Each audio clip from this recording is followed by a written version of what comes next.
আমাদের প্রথমটা ছিল অ্যাসার্টিভ সেন্টেন্স। তো অ্যাসার্টিভ সেন্টেন্সকে আবার ডিক্লারেটিভ সেন্টেন্সও বলে। এই সেন্টেন্সটা দ্বারা কোনো একটা স্টেটমেন্ট বোঝায়। কি বোঝায়? কোনো একটা স্টেটমেন্ট। স্টেটমেন্ট বুঝো? স্টেটমেন্ট হচ্ছে বিবৃতি, মানে কোনো একটা কাজ করার তুমি একটা স্টেটমেন্ট দিচ্ছ, বা আমরা অনেক সময় বলতে পারি একটা অপিনিয়ন হতে পারে, ঠিক আছে, বা কারো একটা কোনো একটা কথা হতে পারে। বাট নর্মালি আমরা যে সেন্টেন্স গুলো ইউজ করি সেটাই আসলে অ্যাসার্টিভ সেন্টেন্স। যেমন হ্যাঁ আমি ভাত খেয়েছি, আমি সেখানে যাব, বা ধরো আমরা বললাম যে ছেলেরা ক্রিকেট খেলছে। তো এই ধরনের যে সেন্টেন্স গুলো, এগুলো আসলে অ্যাসার্টিভ সেন্টেন্স। আর এই সেন্টেন্সটা চেনার শর্টকাট ওয়ে হচ্ছে এটার শেষে একটা ফুল স্টপ থাকবে। ওকে, শেষে এরকম ফুল স্টপ থাকবে। যেমন আমি যদি বলি we go to school regularly, we go to school regularly, তাহলে এই যে খেয়াল করো এটা একটা অ্যাসার্টিভ সেন্টেন্স, এর শেষে ফুল স্টপ আছে। আচ্ছা, এখন এই অ্যাসার্টিভ সেন্টেন্সের স্ট্রাকচার কি কি হতে পারে, মানে এটা স্ট্রাকচার গুলো একটু নিয়ে একটু আমরা আলোচনা করব। সো প্রথমেই দেখো, প্রথম স্ট্রাকচারটা হচ্ছে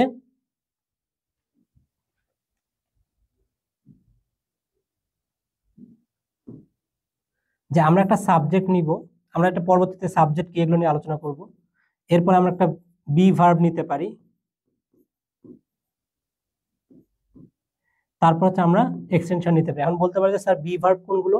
বি ভার্ব হচ্ছে am, is, are, was, were, be, being, been, এগুলো হচ্ছে বি ভার্ব। এগুলো আমরা পরবর্তীতে আরো আলোচনা করব।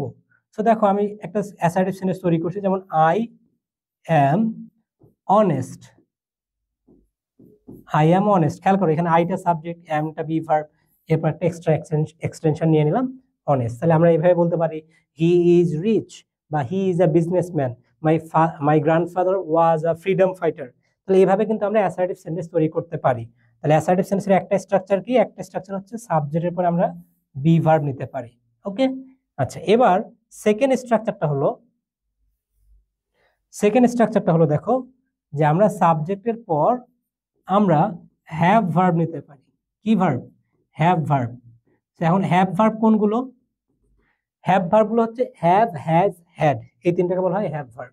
তাহলে আমি যেমন বললাম যে আই, বা ধরো বললাম যে উই হ্যাভ আ কার, আমাদের একটি গাড়ি আছে। তো এটিও কিন্তু একটি অ্যাসার্টিভ সেন্টেন্স। কিভাবে বুঝবো? এই দেখো শুরুতে একটা সাবজেক্ট আছে, এরপরে যে হ্যাভ ভার্ব নেওয়া হয়েছে, তারপরে যে এক্সটেনশন। তাহলে আমরা সেকেন্ড একটা স্ট্রাকচার শিখলাম, সেটা কি? প্রথমটা দেখেছিলাম বি ভার্ব থাকে, সেকেন্ড স্ট্রাকচার দেখলাম সাবজেক্টের পরে এখানে হ্যাভ ভার্ব থাকবে। ওকে, এবার আসো আমরা আরেকটা স্ট্রাকচার নিয়ে আলোচনা করব। সেটা হচ্ছে অনেক সময় সাবজেক্ট আসবে, এরপরে ডিরেক্ট একটা ভার্ব চলে আসবে। আচ্ছা, সেটা কি রকম? যেমন he goes, he goes to school, he goes to school. খেয়াল করো এই বাক্যে যখন আমি বলছি হি গোজ টু স্কুল, এইখানে যে গোজটা কি? এটা কি বি ভার্ব? উত্তর হচ্ছে না। এটা কি হ্যাভ ভার্ব? উত্তর হচ্ছে না।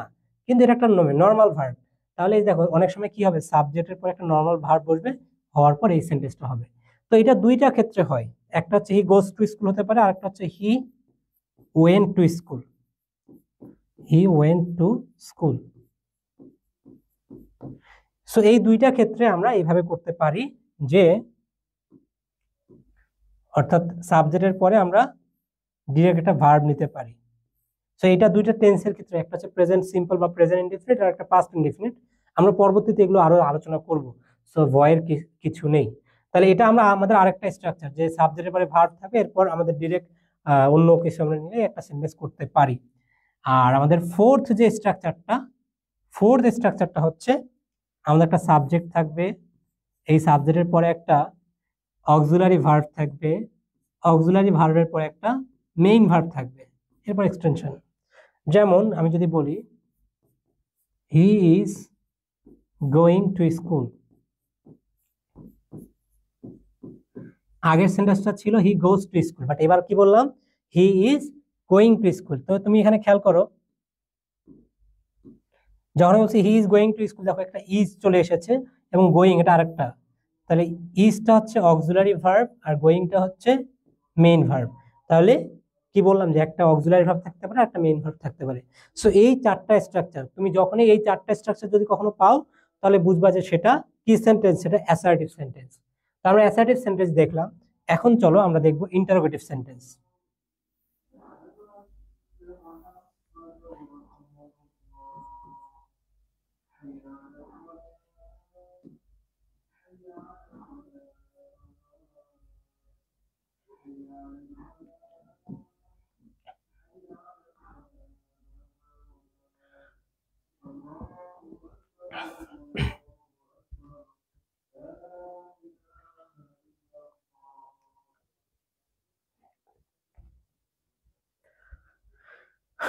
তো খেয়াল করো, ইন্টারোগেটিভ সেন্টেন্স সম্পর্কে আমরা ছোটবেলা থেকেই সবাই জানি এটা।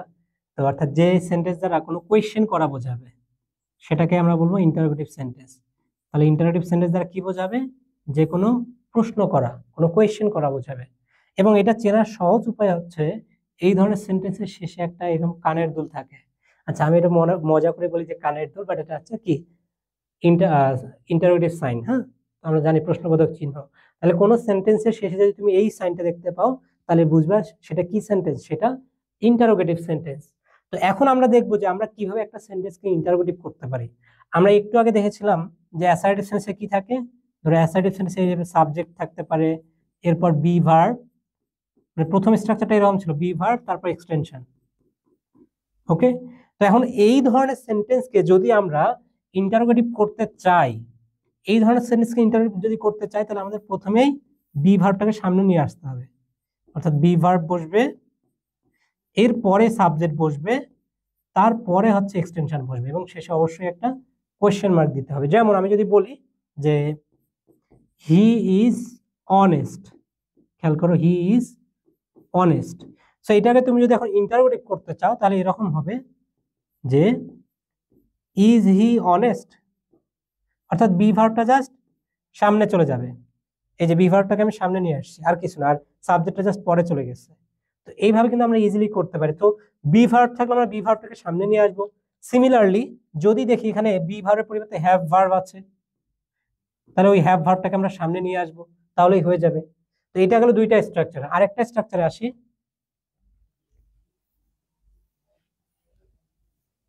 আমরা দেখেছি অনেক সময় যে কি থাকে, একটা সাবজেক্ট থাকবে, এরপরে হচ্ছে আমাদের ওই যে মেইন ভার্বটা থাকবে। যেমন হি গোজ টু স্কুল, আমি যেটা একটু আগে লিখে দিয়েছিলাম। সো এটা একটা অ্যাসার্টিভ সেন্টেন্স। এখন এই সেন্টেন্সটাকে আমি যদি ইন্টারোগেটিভ করতে চাই তাহলে আমাকে এক্সট্রা করে একটা সামনে একটা ডু অথবা ডাজ, আমাকে কি কি আমি একটু লিখে দিই এখানে, ডু, ডাজ অথবা ডিড, এই তিনটার যে কোনো একটা নিতে হবে।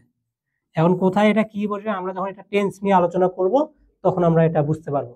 তো যদি দেখো এখানে ভার্বের বেস ফর্ম আছে তাহলে এখানে আমরা ডু অথবা ডাজ নিব, আর যদি এই যে এস বাই এস থাকে তাহলে ডাজ নিব। তাহলে শুরুতে নিব ডাজ, ওকে, এরপর সাবজেক্টটা নিব, আর এই যে ভার্বটা ছিল তখন এটা base form, does he go to school, এবং শেষে একটা কোয়েশ্চেন মার্ক দিতে হবে। তাহলে এবার আমি যদি বলি হি হেল্পড মি, হি হেল্পড মি, এবার যদি তোমাকে বলি যে এটার ইন্টারোগেটিভ কি হবে বলো তো, ইন্টারোগেটিভ হবে did he help me, did he help me. কারণ কি, যেহেতু এটা পাস্ট ফর্মে ছিল দ্যাটস আমরা ডিড একটা এক্সট্রা করে সামনে ডিড নিয়ে এসেছি, এরপর সাবজেক্টটা, তারপরে এক্সটেনশন। আচ্ছা, তাহলে আমরা এগুলোও দেখলাম। এখন আমরা দেখবো আমাদের যদি কখনো অক্সিলারি ভার্ব থাকে তাহলে কি হবে। তো যদি কখনো অক্সিলারি ভার্ব থাকে তখন আমরা জাস্ট অক্সিলারি ভার্বটাকে সামনে নিয়ে আসবো। প্রথমে অক্সিলারি ভার্ব নিব, এরপর সাবজেক্টটা লিখবো, এরপর হচ্ছে মেইন ভার্বটা থাকবে, তারপর হচ্ছে যেগুলো বাকি অংশ, এবং শেষে কোয়েশ্চেন মার্ক। যেমন আমি যদি বলি he is going to school, he is going to school. এখন এটাকে যদি আমি ইন্টারোগেটিভ করতে চাই তাহলে আমার কি করতে হবে, আমার অক্সিলারি ভার্বটাকে সামনে নিয়ে আসবো। অক্সিলারি ভার্ব কোনটা আমাদের, এই যে ইজ, তাহলে ইজ সামনে আসবে, is he going to school, is he going to school. তাহলে এটা কিন্তু একটা ইন্টারোগেটিভ হয়ে গেল। এখন কথা হচ্ছে যে আমরা ইন্টারোগেটিভ কয় ভাবে করতে পারি। একটা হচ্ছে সিম্পলি এই যে অক্সিলারি ভার্ব সামনে নিয়ে আসা যায়, মানে অক্সিলারি ভার্ব ব্যবহার করে ইন্টারোগেটিভ করা যায়। আরেকটা আছে আমরা WH ওয়ার্ড ইউজ করে কোশ্চেন করতে পারি। এখন কথা হচ্ছে যে আমরা WH ওয়ার্ড কখন ব্যবহার করবো, তোমরা কি এটা জানো? আচ্ছা, যদি না জানো তাহলে আমি একটু তোমাদেরকে এটা বলি। আমাদের অনেক ধরনের প্রশ্ন আছে যেগুলোর আনসার আমরা হ্যাঁ বা না দিয়ে দিতে পারি, মানে ইয়েস বা নো দিয়ে। আর কিছু কিছু প্রশ্ন আছে যেগুলোর আনসার আমরা ইয়েস বা নো দিয়ে দিতে পারি না, সেগুলোকে আমার একটু এক্সপ্লেইন করতে হয়। ঠিক আছে, যেমন আমি যদি তোমাকে বলি যে তুমি কি সকালে ব্রেকফাস্ট করেছো, তুমি বলতে পারো যে yes sir or no sir, এই মানে যে কোনো একটা বলতে পারো। কিন্তু আমি যদি তোমাকে জিজ্ঞেস করি যে তোমার নাম কি, তখন কি তুমি বলবা যে ইয়েস স্যার বা নো স্যার? তাহলে তো মানুষ পাগল বলবে। তো এই যে কিছু কিছু প্রশ্ন থাকে যেটার আনসার আমরা ইয়েস বা নো দিয়ে দিতে পারি, তো এই ধরনের ক্ষেত্রে যেটার আনসার আমরা ইয়েস বা নো দিয়ে দিতে পারবো, সেই ক্ষেত্রে আমরা অক্সিলারি ভার্ব নিব। অর্থাৎ অক্সিলারি ভার্ব থাকবে, এরপর সাবজেক্ট থাকবে, তারপর হচ্ছে ভার্ব থাকবে আর কি, এবং এরপরে এক্সটেনশন। আর যদি কোনো প্রশ্নের আনসার আমরা ইয়েস বা নো দিয়ে দিতে না পারি, তাহলে এটা সামনে একটা আমাদের এক্সট্রা করে, এটা সামনে এই অক্সিলারি ভার্বের সামনে এক্সট্রা করে একটা আমাদের WH ওয়ার্ড অ্যাড হবে। বুঝতে পেরেছো? কি অ্যাড হবে? WH word.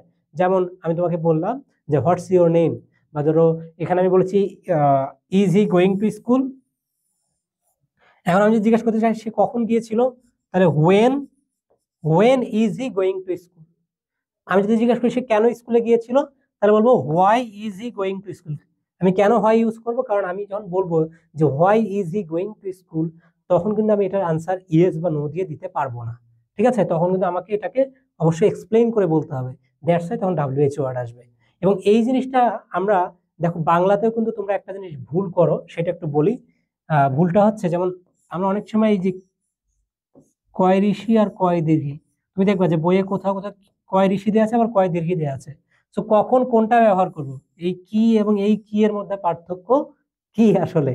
আচ্ছা, এখন বলি, যেসব প্রশ্নের উত্তর তুমি হ্যাঁ বা না দিয়ে দিতে পারবে, যে ইয়েস বা নো দিয়ে, যে অক্সিলারি ভাবে ইউজ করো, সেই ক্ষেত্রে তুমি এই এই কি ব্যবহার করবা।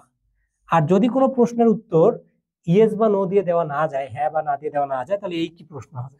যেমন আমি যদি জিজ্ঞেস করি তোমার নাম কি, তখন কি তুমি বলতে পারবা ইয়েস স্যার, নো?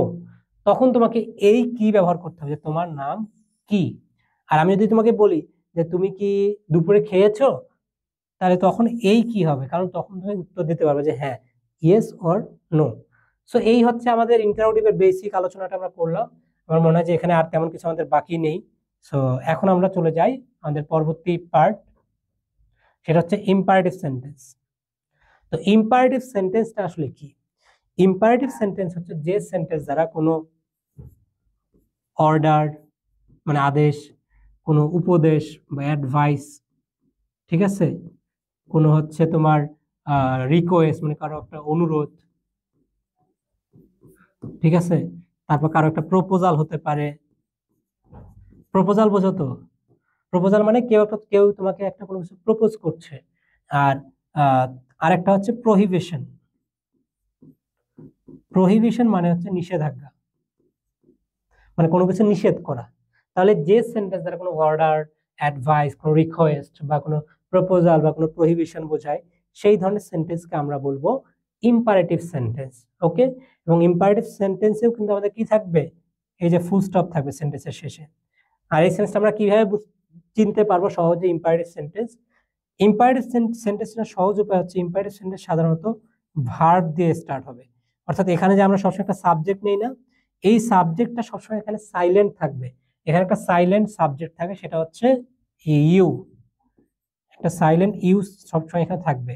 তাহলে ইউ এর পর একটা ভার্ব আসবে, তারপর বাকি অংশ। তার মানে এই ইউটা কিন্তু সাইলেন্ট থাকবে। আমি আবারও বলছি, এটা কিন্তু লেখা থাকবে, এটা সাইলেন্ট থাকবে। যেমন আমি যদি তোমাকে বলি যে কাম হিয়ার, খেয়াল করো, যখন বলছি কাম হিয়ার, তো এখানে কিন্তু সামনে একটা অলরেডি ইউ আছে, যে ইউ কাম হিয়ার, বাট এটা সাইলেন্ট আছে, দ্যাটস আমরা এটা ইউজ করি না। তাহলে ইম্পারেটিভ সেন্টেন্স চেনার সহজ উপায় হচ্ছে, ইম্পারেটিভ সেন্টেন্স সবসময় শুরু হবে ভার্ব দিয়ে, ঠিক আছে। এবং এটা দ্বারা দেখো, আমি যখন বলছি কাম হিয়ার, এটা দ্বারা একটা অর্ডার বোঝাচ্ছে। তো আমরা আরো একটু কিছু জিনিস একটু দেখি, যে একটা অ্যাডভাইস বোঝায় কিভাবে। ধরো আমি বললাম যে নেভার টেল আ লাই, যে কখনো মিথ্যা বলবে না, তাহলে এটাও কিন্তু একটা ইম্পারেটিভ সেন্টেন্স। কেন? কারণ এটা তার একটা অ্যাডভাইস বোঝাচ্ছে। আচ্ছা, এবার আমি যদি বলি যে please help me, please help me, তাহলে দেখো এখানে কিন্তু একটা একটা ইম্পারেটিভ সেন্টেন্স। আমরা মনে রাখবো যদি কখনো রিকোয়েস্ট বোঝায় তখন আমরা প্লিজ বা কাইন্ডলি ব্যবহার করতে পারি। ঠিক আছে, এই যে ভার্বের আগে কি ব্যবহার করব, প্লিজ অথবা কাইন্ডলি ব্যবহার করতে পারি। এবার আসো, এই যে অনেকেই আমরা এগুলো জানি, যে এতক্ষণ ধরে যে তিনটা বলি সেটা জানি, কিন্তু অনেকে এই প্রপোজালের বিষয়টা জানে না, যে প্রপোজাল দ্বারা কিভাবে ইম্পারেটিভ হয়। সো আমি এটা একটু তোমাকে বলি যে let me do the work, do the work, আমাকে কাজটি করতে দাও। বুঝতে পেরেছো? তাহলে আমি কি করলাম, আমি তোমার কাছে এটা প্রপোজ করলাম যে হ্যাঁ তুমি আমাকে এটা করতে দাও, এটা আমার আমার কাজ। তাহলে এইটা হচ্ছে একটা প্রপোজাল। তো এটা চেনার সহজ উপায় হচ্ছে যে যদি কোনো বাক্য লেট দিয়ে শুরু হয় তাহলে সেটা ইম্পারেটিভ সেন্টেন্স হবে। ঠিক আছে, কি বললাম, যদি কোনো সেন্টেন্স লেট দিয়ে শুরু হয় এটা ইম্পারেটিভ সেন্টেন্স হবে। এখন তোমাদের কাছে আমার একটা প্রশ্ন, দেখি কয়জন এটা এই প্রশ্নের সঠিক আনসার দিতে পারো। এই লেটটা এখানে কোন পার্টস অফ স্পিচ? এই যে আমি এখানে লিখেছি let me do the work, এই লেটটা কোন পার্টস অফ স্পিচ? এটা অনেকেই, আমি যাদেরকে ধরি ম্যাক্সিমাম ভুল বলে। এটা আসলে একটা ভার্ব। এটা কি? এটা একটা ভার্ব। বুঝতে পেরেছো? এখন বলতে পারে যে স্যার কি বলেন, এটা কিভাবে ভার্ব হয়, এটা তো আমরা কোনোভাবেই বুঝতে পারছি না কিভাবে ভার্ব। তাহলে এটা একটু বলি, এইখানের সামনে কিন্তু একটা ইউ আছে। মানে তুমি আমাকে, এখানে লেট বলতে বোঝাচ্ছে দাও, লেট বলতে কি দাও, কি দাও, তুমি আমাকে কাজটি করতে দাও। তাহলে কে দিবে? তুমি দিবে, তুমিটা সাবজেক্ট, আর লেটটা কি ভার্ব। আর কেন এই যে প্রপোজাল থাকলে কেন এটা ইম্পারেটিভ হয়? ওই যে বলেছিলাম যে ইম্পারেটিভ সেন্সে একটা সাইলেন্ট সাবজেক্ট থাকবে এবং ভার্ব দ্বারা শুরু হবে, তো এটা তো একটা ভার্ব। কিন্তু আমরা লেটকে সাধারণত মানে চিন্তাও করি না যে এটা একটা ভার্ব হতে পারে, কিন্তু এখানে কিন্তু লেট হচ্ছে ভার্ব। তাহলে এই ধরনের সেন্টেন্স থাকলে সেটা কিন্তু কি হবে? ইম্পারেটিভ সেন্টেন্স হবে। আমি যদি আবার বলি যে লেট আস গো দেয়ার, লেট আস গো দেয়ার, সো এটাও কিন্তু ইম্পারেটিভ সেন্টেন্স, কারণ এখানেও লেটটা ভার্ব হিসেবে কাজ করছে। সো আমরা দেখলাম, এরপর আসি প্রহিবিশন। এটা তো বুঝতেই পারছো, কোনো কিছু নিষেধাজ্ঞা বা নিষেধ করা বোঝাবে। যেমন আমি বললাম যে ডোন্ট কাম হিয়ার, এখানে আসো না। বা ধরো আমি তোমাকে বললাম যে ডু নট গো দেয়ার, তাহলে এই ধরনের নিষেধাজ্ঞা বোঝালে আমরা বুঝতে পারবো সেটা ইম্পারেটিভ সেন্টেন্স।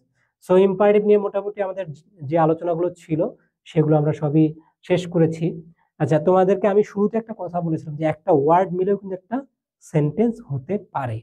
তো সেইটা সাধারণত ম্যাক্সিমামই দেখবা যে ইম্পারেটিভ সেন্টেন্স আছে, গো, কাম।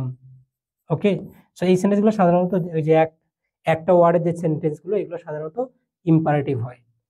ওকে, আই হোপ তোমরা এটা বুঝতে পেরেছো।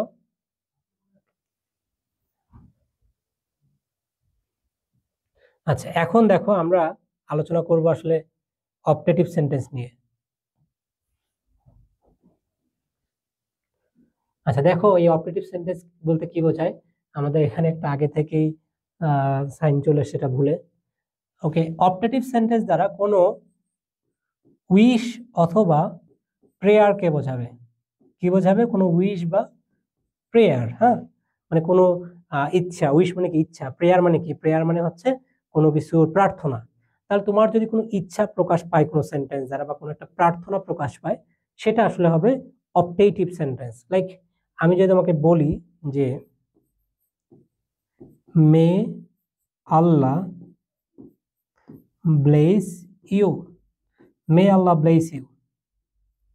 সো এইটা একটা অপটেটিভ সেন্টেন্স। কিভাবে বুঝতে পারবো? কারণ এই পুরো সেন্টেন্সটা দ্বারা এটা আসলে আমার একটা প্রেয়ার যে আল্লাহ যেন তোমার মঙ্গল করে। ঠিক আছে, বা আমরা কিন্তু এভাবেও বলতে পারি যে মেয়েটা বাদ দিয়েও বলতে পারি যে গড ব্লেস ইউ বা আল্লাহ ব্লেস ইউ, এটাও কিন্তু একটা অপটেটিভ সেন্টেন্স। ওকে, আবার দেখো উইশ দ্বারা কিভাবে কিভাবে হচ্ছে অপটেটিভ হতে পারে। ধরো আমি বললাম যে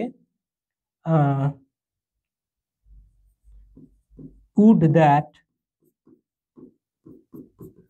I could be a I could be a king. Would that I could be a king. এবং এটা কিন্তু একটা অপটেটিভ সেন্টেন্স। কেন? কারণ এটা দ্বারা একটা ইচ্ছা বোঝাচ্ছে যে আমি যদি কি হতাম, আমি যদি রাজা হতাম, হ্যাঁ, তাহলে এটা কিন্তু একটা অপটেটিভ সেন্টেন্স, এটা তোমার একটা ইচ্ছা বোঝাচ্ছে। তাহলে এই ধরনের সেন্টেন্স গুলো হবে অপটেটিভ সেন্টেন্স। আর অপটেটিভ সেন্টেন্সে সাধারণত মে থাকে, তবে মে ছাড়াও কিন্তু হতে পারে। আমরা সবাই সবসময় বলি যে মে দিয়েই হতে হবে এমন কোনো না, মে ছাড়াও কিন্তু অপটেটিভ সেন্টেন্স হতে পারে। এখন এখানে একটা ডাউট আছে অপটেটিভ এবং এক্সক্লেমেটরির মধ্যে, আমি সেই ডাউটটা ক্লিয়ার করে দিব। তার আগে আমাদেরকে একটু জানতে হবে এক্সক্লেমেটরি সম্পর্কে। তাহলে আমরা আগে এক্সক্লেমেটরিটা জানবো, তারপরে হচ্ছে অন্যান্যগুলো একটু বলবো যে ডাউটটা কি। তো এক্সক্লেমেটরি সেন্টেন্স দ্বারা কি বোঝায়? এক্সক্লেমেটরি দ্বারা বোঝায় সাডেন ইমোশন। মানে হঠাৎ করে কোনো একটা ইমোশন যদি প্রকাশ পায়, সেই ধরনের সেন্টেন্সকে আমরা বলবো এক্সক্লেমেটরি সেন্টেন্স। এবং এই ধরনের সেন্টেন্সের তুমি সবসময় এই সাইনটা পেয়ে যাবা, যেটাকে আমরা বলি সাইন অফ এক্সক্লেমেশন। আচ্ছা, কি রকম সাডেন ইমোশন? ধরো আমরা যখন বাংলাদেশের খেলা দেখি, তো আমরা বলি যে hurray Bangladesh has won the match, but the reality is that Bangladesh hardly wins any match. Bangladesh খুব কমই একটা করে ম্যাচ জিততে পারে। তো যাই হোক, আমি জাস্ট মজা করে বললাম। তো এখানে যেমন আমি বললাম যে হুররা, তারপর আমরা দেখো বলতে পারি alas he is no more. এই দেখো alas he is no more, তাহলে এটা কিন্তু তোমার একটা এক্সক্লেমেটরি সেন্টেন্স। তাহলে এই যে যেখানে ইমোশনকে বোঝাচ্ছে, তারপর তোমার হচ্ছে এটা অবশ্যই সাডেন হতে হবে, হুট করে। তারপর দেখো আমরা অনেক সময় বলি যে bravo, you have done a great job. হ্যাঁ, bravo you have done a great job. তাহলে এটাও কিন্তু একটা এক্সক্লেমেটরি সেন্টেন্স। তো আমি যদি এটার একটু স্ট্রাকচার নিয়ে আলোচনা করি, তাহলে দেখো এই ধরনের সেন্টেন্স সাধারণত এই যে শুরুতে একটা ওয়ার্ড থাকবে, যেই ওয়ার্ডটা দ্বারা আসলে এক্সক্লেমেশন বোঝাবে, এবং এই ওয়ার্ডটার পরে অবশ্যই একটা কি থাকবে, সাইন অফ এক্সক্লেমেশন। এর পরেরটা কিন্তু একটা অ্যাসার্টিভ সেন্টেন্স থাকবে। এটা কিন্তু একটা অ্যাসার্টিভ সেন্টেন্স, খেয়াল করো। এই যে আমি যখন বলছি হি ইজ নো মোর, এটা একটা অ্যাসার্টিভ সেন্টেন্স, কিন্তু এর আগে এই ওয়ার্ডটা অ্যাড হওয়ার কারণে এই পুরোটা আসলে এক্সক্লেমেটরি সেন্টেন্স হয়ে গিয়েছে। সিমিলারলি এখানেও দেখো এই যে ব্রাভো, সো এইখানেও কিন্তু দেখো শুরুতে একটা ওয়ার্ড আছে, এই ওয়ার্ডটার পরে একটা অ্যাসার্টিভ সেন্টেন্স আছে। তাহলে এক্সক্লেমেটরি সেন্টেন্সের স্ট্রাকচার হলো শুরুতে একটা ওয়ার্ড থাকবে, এক্সক্লেমেটরি ওয়ার্ড থাকবে, তারপরে হচ্ছে একটা অ্যাসার্টিভ সেন্টেন্স থাকবে। এখন কথা হচ্ছে সবসময় কি শুধু এভাবেই হবে? উত্তর হচ্ছে যে না, এটার অন্য স্ট্রাকচারও আছে। সেই স্ট্রাকচারগুলো আমরা একটু দেখি। সো দেখো, আমরা প্রথমে তো এক্সক্লেমেটরি সেন্টেন্সের স্ট্রাকচার, একটা স্ট্রাকচার দেখলাম। আর একটা স্ট্রাকচার হচ্ছে অনেক সময় অনেক এক্সক্লেমেটরি সেন্টেন্স ইফ বা হ্যাড এগুলো দ্বারা হতে পারে। যেমন if I were a bird, if I were a bird. হ্যাঁ, তো এটা কিন্তু একটা এক্সক্লেমেটরি সেন্টেন্স। অথবা had I been a king, had I been a king, তাহলে এটাও কিন্তু একটা এক্সক্লেমেটরি সেন্টেন্স। তাহলে এক্সক্লেমেটরি সেন্টেন্সের আরেকটা স্ট্রাকচার কি, যেটা ইফ বা হ্যাড দিয়ে শুরু হতে পারে। আর আমরা শুরুতে আরেকটা দেখেছিলাম যে হুররা বা অ্যালাস বা ব্রাভো, এগুলো শুরুতেই থাকবে, এরপর একটা অ্যাসার্টিভ সেন্টেন্স অ্যাড হলে এই পুরোটা আসলে এক্সক্লেমেটরি হয়ে যাবে। সো এবার আমরা এটা দেখলাম। এখন কথা হচ্ছে যে আমি একটু আগে বলছি একটা কনফিউশন আছে। কনফিউশনটা কি? তুমি খেয়াল করো তো, যদি আমি বলি if I were a bird, এটা দ্বারা আসলে কি একটা ইচ্ছা বোঝাচ্ছে না? যে হ্যাঁ, আমি যদি পাখি হতাম, এটা আমার একটা ইচ্ছা। তো আমরা মাত্রই বলছি যে ইচ্ছা হলে এটা অপটেটিভ হয়, তাহলে এটাকে আমি আবার এক্সক্লেমেটরি কেন বলছি? তাই তো, ওই যে মনে আছে শুরুতে তোমাদের বলেছিলাম যে অনেক গ্রামারিয়ানরা বলেছে যে অপটেটিভ সেন্টেন্সগুলো আসলে কিছু নাই, ওইটা আসলে অ্যাসার্টিভ আর এক্সক্লেমেটরির মধ্যেই পড়ে যায়। কিভাবে? এই যে if I were a bird, এটা একটা ইচ্ছা বোঝাচ্ছে, বাট এখানে আমি এটাকে এক্সক্লেমেটরি হিসেবে ইউজ করছি। তাহলে আমরা কি করব? আমরা কিভাবে বুঝবো যে এটা কি এক্সক্লেমেটরি নাকি অপটেটিভ? এইটা বোঝার জন্য তোমাকে যে জিনিসটা হেল্প করবে সেটা হচ্ছে এই যে সাইনটা। তুমি যদি দেখো সেন্টেন্সের শেষে এই সাইন অফ এক্সক্লেমেশন আছে, তাহলে তুমি বুঝে যাবে এটা এক্সক্লেমেটরি সেন্টেন্স। আর যদি দেখো এরকম আছে যে if I were a bird, শেষে একটা ফুল স্টপ আছে, তাহলে বুঝবে ওটা একটা অপটেটিভ সেন্টেন্স, ওটা তার ইচ্ছা বোঝাচ্ছে। সিমিলারলি এখানে যদি একটা ফুল স্টপ থাকে, তাহলে তখন কিন্তু এটা একটা অপটেটিভ সেন্টেন্স হবে। মানে ভেরি কেয়ারফুল, এই জিনিসটা আমরা অনেকেই কিন্তু ভুল করি। আবার দেখো, একটা ইন্টারোগেটিভ সেন্টেন্সও কিন্তু এক্সক্লেমেটরি হতে পারে। কিভাবে? ধরো আমি তোমাকে একটা এক্সাম্পল দিই। তোমার আম্মু মনে করো বাসায় কাজ করছে, আর তুমি তোমার রুমে, ধরো তোমার ছোট ভাই তোমার রুমে ছিল, তো ও এসে দেয়ালে মনে করো এমন ভাবে আঁকাআঁকি করেছে, তো তোমার আম্মু যখন হুট করে ওকে এসে রুমের মধ্যে দেখলো যে ও দেয়াল আঁকা কি করে শেষ, তখন তোমার আম্মু কি বলে যে ও মাই গড তুমি এটা কি করেছো। তুমি খেয়াল করো, এটা কিন্তু একটা কোয়েশ্চেন, তুমি এটা কি করেছো। কিন্তু আমি যেহেতু সারপ্রাইজ হয়ে গিয়েছি যে তুমি এটা কি করেছো, যে হোয়াট হ্যাভ ইউ ডান, তাহলে তখন কিন্তু এটা এক্সক্লেমেটরি সেন্টেন্স হয়ে যাবে। এবং শেষে অবশ্যই এরকম থাকবে যে, তাহলে আমি যদি তোমাকে বলি যে what have you what have you done, তুমি এটা কি করেছো, তাহলে এটা কিন্তু একটা এক্সক্লেমেটরি সেন্টেন্স। কিন্তু যদি আমি এভাবে দেই যে হোয়াট হ্যাভ ইউ ডান, তুমি কি করেছো, তাহলে এটা কিন্তু ইন্টারোগেটিভ হবে। তাহলে আমাদের মানে এই সেন্টেন্স গুলো কি অ্যাসার্টিভ কিনা, ইন্টারোগেটিভ কিনা, বা কি অবজেক্টিভ কিনা, এই জিনিসটা আমরা বুঝতে পারবো ওইটার মানে পাংচুয়েশন গুলো দেখে। তাই পাংচুয়েশনটা খুবই গুরুত্বপূর্ণ কিন্তু। তাহলে যদি এই যে এই সাইন থাকে তাহলে এক্সক্লেমেটরি হবে, আর যদি এই সাইন থাকে কোশ্চেন মার্ক হবে, আর ফুল স্টপ থাকলে তিনটা হয়, একটা হচ্ছে অ্যাসার্টিভ, একটা ইম্পারেটিভ, একটা অবজেক্টিভ। তো অ্যাসার্টিভ কখনো হয় সেটা আমি বললাম, ইম্পারেটিভে তোমার অর্ডার, রিকোয়েস্ট, বা তোমার কোনো একটা কমান্ড বোঝাতে পারে, প্রহিবিশন বোঝাতে পারে, কোনো একটা আমরা যেটা বলেছি প্রপোজাল বোঝাতে পারে। আর অবজেক্টিভ হবে যদি এটা দ্বারা উইশ বা প্রেয়ার বোঝায়। সো আজকের ক্লাস এতটুকুই, ইনশাল্লাহ নেক্সট ক্লাসে তোমাদের সাথে আমার আবার দেখা হবে। ততক্ষণে ভালো থাকো, আল্লাহ হাফেজ।